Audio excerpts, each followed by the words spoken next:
But It's Scott different. Bauer, again, let us not count out the Fed. There's a lot, perhaps, of this big move to the upside. And by the way, folks, the Dow up 472 right now with, call it, 53 minutes left to trade.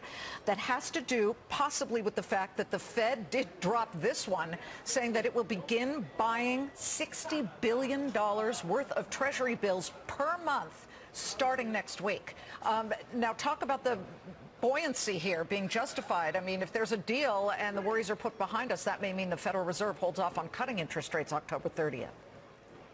Absolutely, Liz, and call it what you want. I mean, it's really nothing short of another round of QE, but the market likes that. However, I'm gonna talk about two things here. I'm gonna talk about being a trader. I'm gonna talk about being an investor.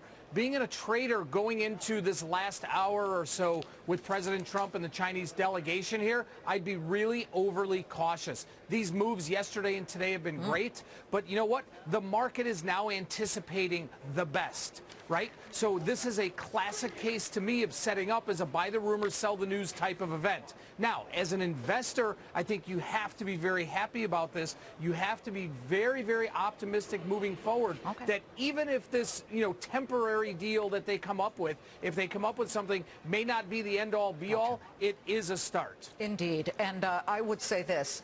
I've been doing business news for about 20 years. I don't recall seeing the Russell 2000 up 40 points ever. Huge. That is a massive jump, folks, for small and mid caps. They have very little trade exposure, and they are coming along for the big ride. Right now up 36, but wow, nice big high of the session at the moment. All right, Tim Anderson, Scott Bauer, thank you. Now there is